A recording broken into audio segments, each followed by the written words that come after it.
Hi guys, welcome to this episode of the Teapot. And on this episode, we will be talking about Jagun Jagun.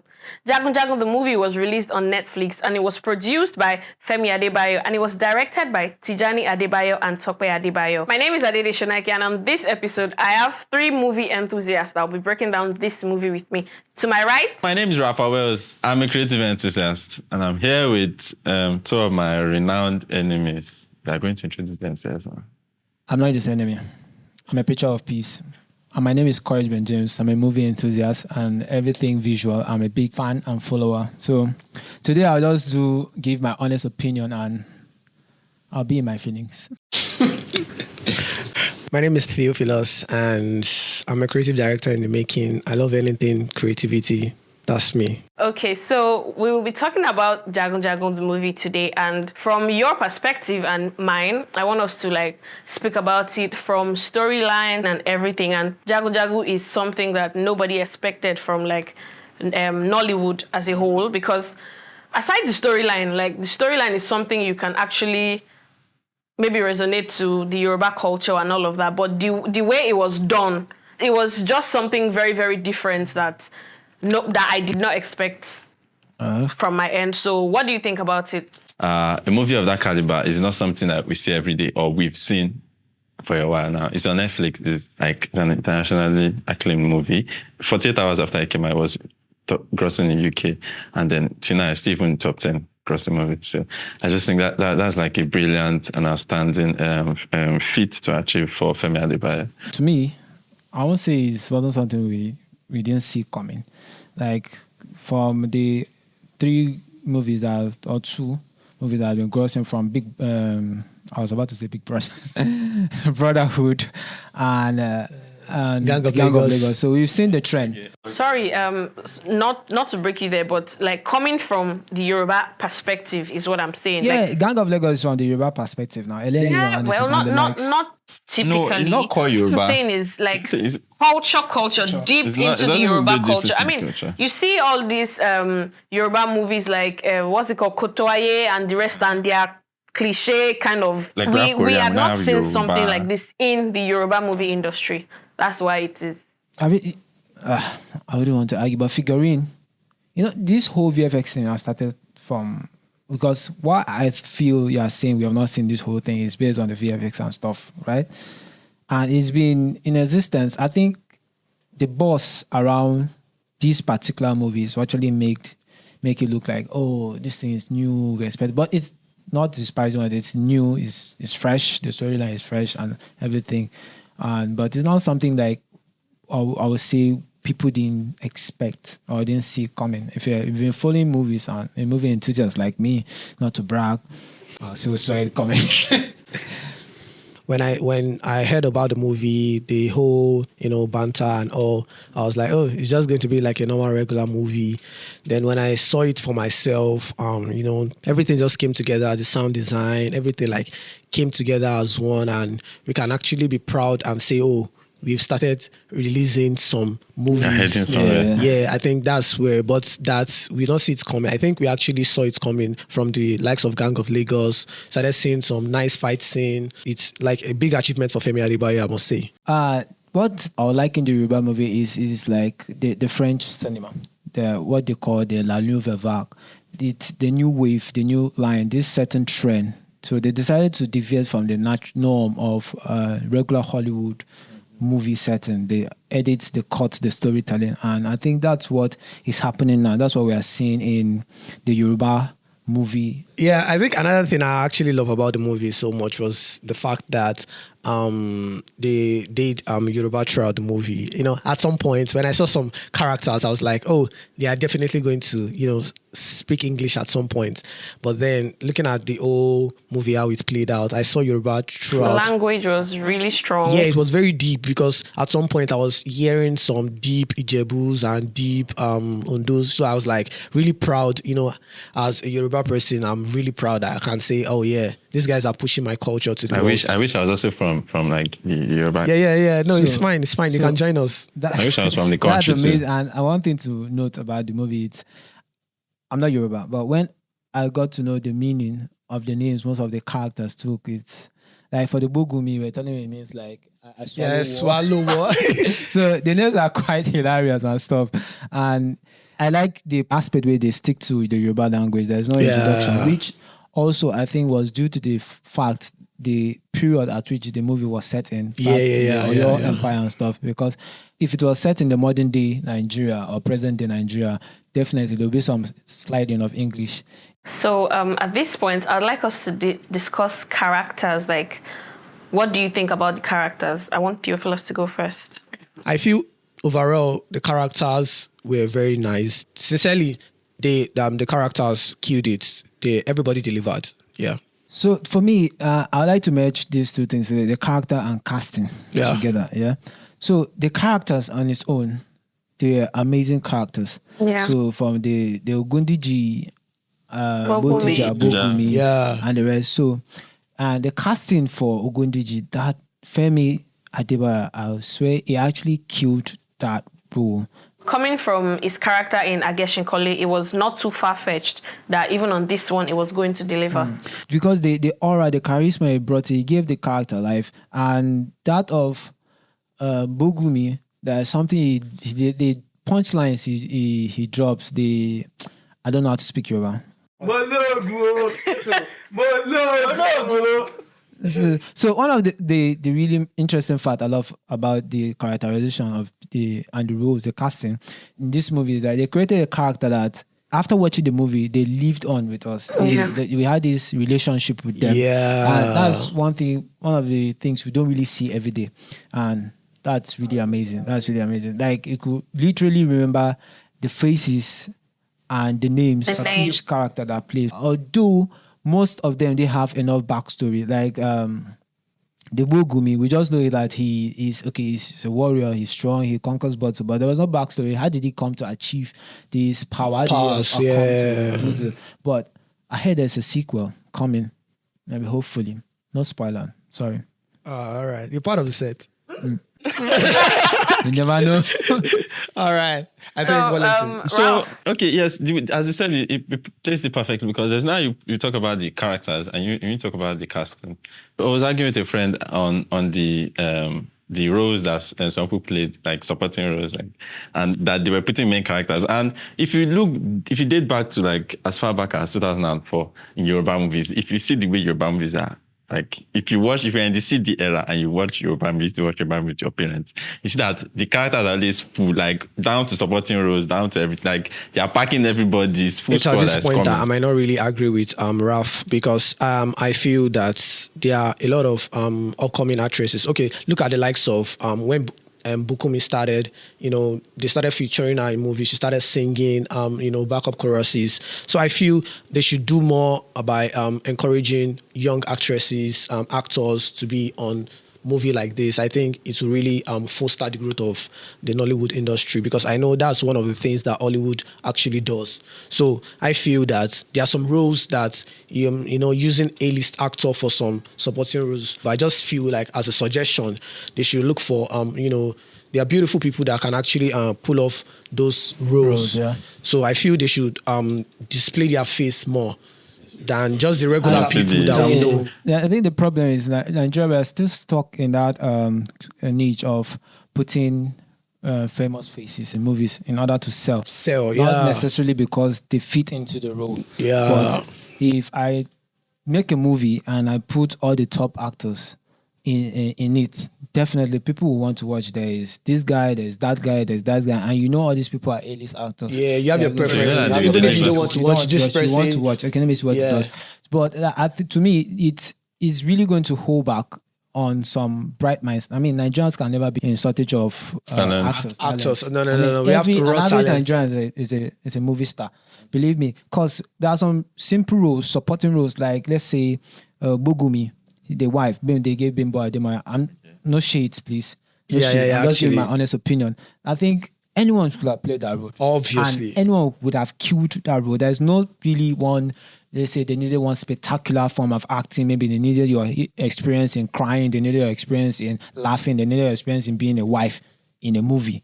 Yeah. I mean, definitely, I did could have played that role. I just feel like if we want the Nollywood movie to grow, we need to open avenues for new acts to come on board. Yeah, obviously. Now, all those roles, those supporting roles, we easily go to. I'm pretty sure there are more than 1,000 entries for those roles. Obviously. Easy, pick one, put him there, see how he performs. So now we're going to be talking about the storyline of the movie, and I'm going to be speaking to Courage first. Courage. Autograph later. Yeah. So the storyline, I'm not gonna lie, it's amazing, and there's a tweak to it now. You know, the normal Nollywood Yoruba movie storyline is linear. Although this one is also linear, we know that this was going to happen in the end, but there was this twist, side twist. Yeah. So if I want to reference a director or someone else that does that, they were trying to encapsulate is I don't know if you've seen Pulp Fiction by Quentin Tarantino. So Quentin has this thing of doing that. He tells a story, multiple stories at the same time.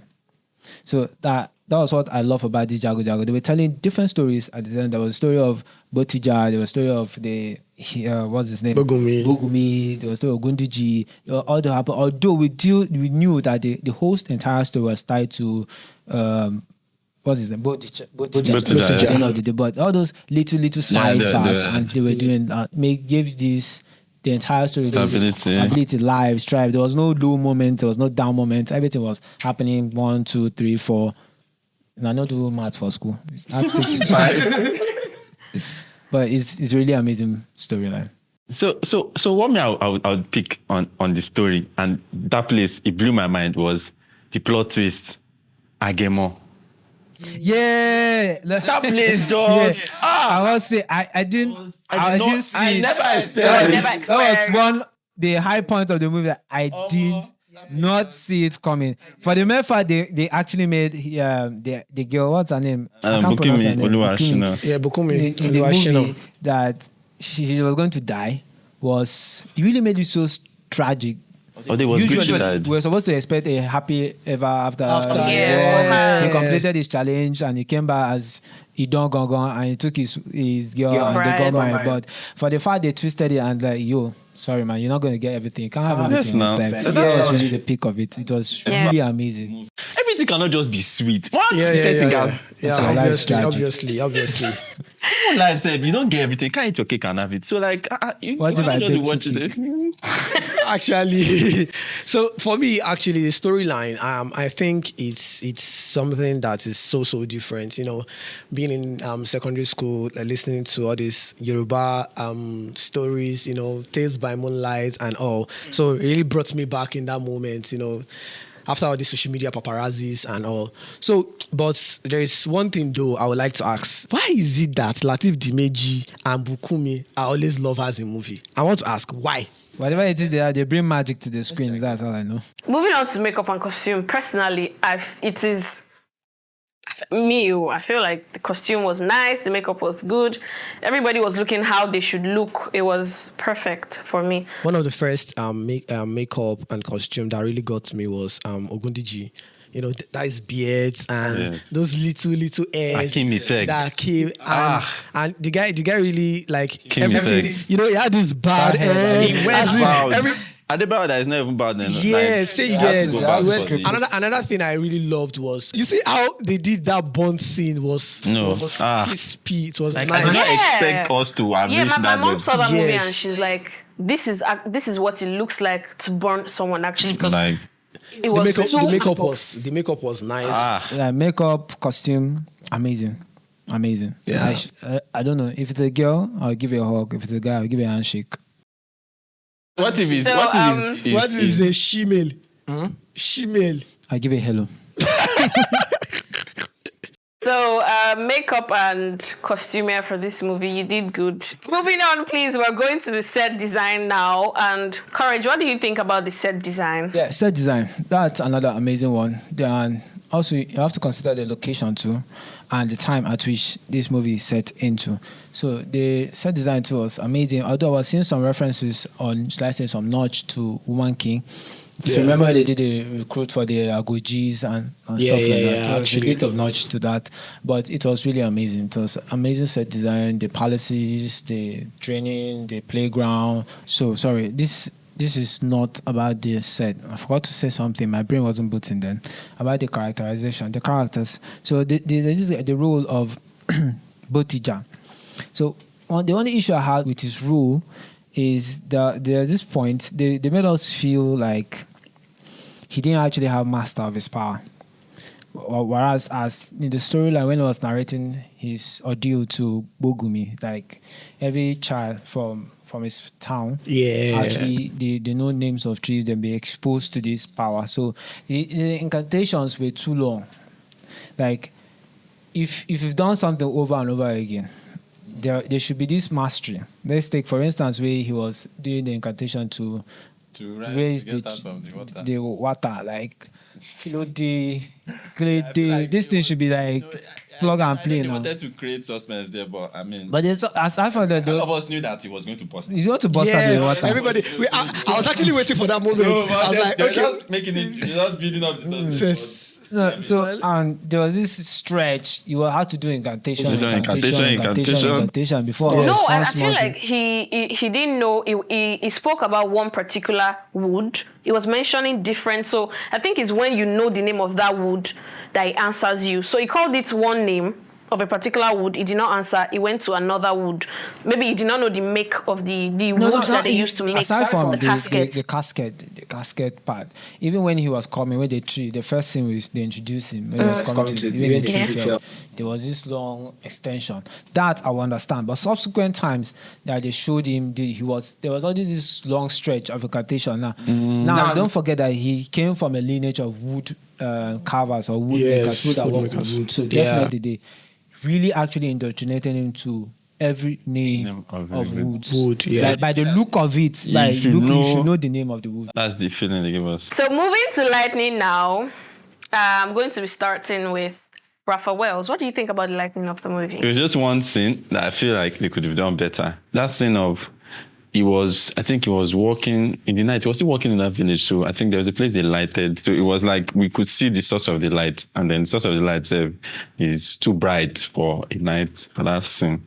I didn't really have a problem with most of the light scenes except from the night scenes. I think I had issues with the night scenes actually. There was a part that Agemo died. That was in Latif's and that blue light was just too much. Like I was just like, why? I think that's where they got it a little bit wrong, because there's this thing they say that a good lighting is invincible. Yeah. So the movie, let's take for instance the night scene. It's a night scene. Let us feel that night feeling. But now the issue they had in that lighting, like it was the light were too harsh. Way too harsh. I think they were trying to like confuse us that this is we are seeing it's night, but they're trying to tell us it's a day scene. Yeah. Like it or not, now day we day like this. So we could literally see the sources of the light. Oh, okay. And that in the whole movie film, anyone will tell you that's really, really wrong. There's a way you light the light scene and it has this cool feeling. You have this dynamic effect on it. This dramatic effect, and we know it's a light scene. Like, especially the fact they were referencing from Woman King. You could literally see how they light the light scene. If it's dark night, it's night. Although some things will be dark, we know naturally that it's a night scene. And also the argument part where the lady died, throughout the whole night scene lighting was wrong. To me, it was wrong. I think that's why they got it a bit wrong. They could have done better. Considering the standard, the budget and everything they put together. I don't know why that one went south, but I think next time they'll get it. Yeah, obviously. Okay, so drum roll to the most important point on this podcast, editing. I've watched new Nigerian movies, new Nollywood movies that they release, and I feel they should do more of not just the linear editing. Do you get? I know there's a storyline, but I feel that when they write new movies, I should be seeing something like Match Court. So, and the last thing I would like to talk about is the SFX. So, SFX, when it's very subtle, there's this like, when you don't notice SFX, that's when it's working. Okay. So everything is just there, subtle, everything was nice when they were working in the trees. For the sake of people that do not know what SFX. Oh, SFX means sound, Sound effects. effects. So I'll start from my favorite part. I'm a music person, so Obviously. now, so if you watched Black Panther, if you watch all these movies centered around African story, if you watch Woman King, that was centered around African story, and you listen to renowned composers like Ludwig Göransson, you listen to Hans Zimmer, there's this feel they will go to lengths to actually bring music to a movie that isn't just a filler, but it also tells a story also with the movie. And Tolu, I think he actually went lengths to actually capture that essence of music telling a story in a film. So now it's not just there to act as a filler. It's not just there to propel or help in the tempo of the movie. Yes. They also add to the story, and I must say, he actually did a good work. And moving on to the VFX, Ni Akim Olayo, it's a good one. The VFX. Now we've seen VFX in the recent movies mounting to this. Now I'm going to give Ni a very big thumbs up. Now Nollywood has lacked VFX for the longest time. Like we've been using whack VFX in Nollywood for a long time, and no one stopped for 1 second to pinpoint that there is a lack in this and rewrite niche. the story. There's this saying, they say once in a while and an ordinary man steps in and change an extraordinary balance. And that, in this case, the ordinary person, which I would say is not ordinary anymore after seeing this, is Ni Akim Olayo. I mean, but there's an issue I have with Nigerians or Nollywood. When something is peaking, there's this temptation of overuse.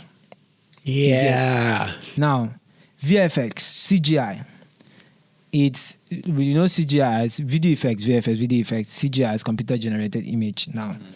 Now there's a limit to what CGI and VFX can do. Now, why I'm saying this now is the aspect of the 3D rendering of the coffin. The casket. I knew you were going there. So, I knew he was going to go there. when the truth, like, we the audience, they are not dumb now. We know what is real and what is not. And one thing about movie is it's make believe. The moment an audience start noticing that this is a movie, that there's this break. The elements. There's a break to Yes. it. So now there's what we call practical effects. Now that may be a little bit hard based on budget constraint and stuff. Of course. But if you've been in production, there's something they usually say, we'll fix it in post, which I think is happening, is what's going to happen in the VFX space. Because they say, okay, I need a lion with the wings that is flying.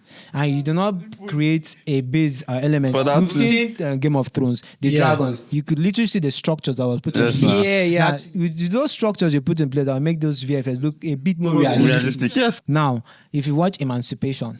Yeah, Emancipation. Now, there were some scenes that were shot on set and on the I studio. think there was a crocodile. The crocodile scene. Yeah. Now, if you've seen Christopher Nolan, on the other hand, he's a practical effects person. He hardly use blue screen or green screen. He does his things. Yeah, if he means building the set, there will be. If you've seen Inception, if you've seen Interstellar, if you've seen what's this recent movie, Oppenheimer, and stuff. Yeah. He's Those big bomb scene Dark where Knight and stuff. He's big on practical effects. Yeah. What I'm saying is, it's not everything that will be based on VFX and CGI. There are some things you could do practically if the budget allows. I'm not comparing, I'm just referencing, because as a creative, you can't actually create something without referencing. Like all international directors, locally, everyone, you have to reference. So that's why I'm referencing these guys, because I think that's the goal. Even as much we're creating our own niche, but we should also stretch for higher heights. That's what I'm saying. And for editing, there were some scenes that I think needed some screen time more, but it wasn't given. Like one of the scenes where I have some of that personal issue with that scene, the Oshun Festival scene. Yeah, I think the bird. I mean, that could have been a beautiful scene. Let the birds fly, bro. Let us see them fly. Let the birds fly. So the cut was too sharp. Now we saw them. We've seen these guys holding these birds for a while, and we all wanted to see what will happen to these guys.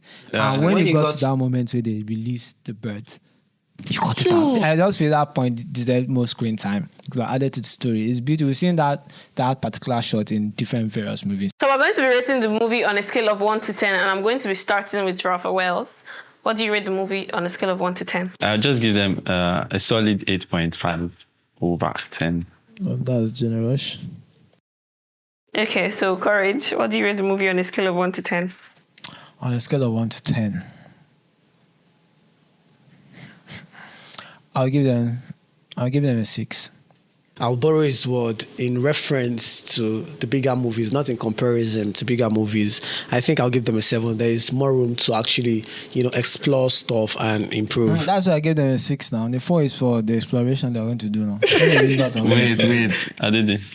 On a scale of 1 to 10, I'll rate the movie 8. But in general, the movie was a good one. We've come to the end of this episode of the Teapot, brought to you by the Edit Space Africa. Thank you so much for sticking with us. We hope you like, share, and comment in the comment section.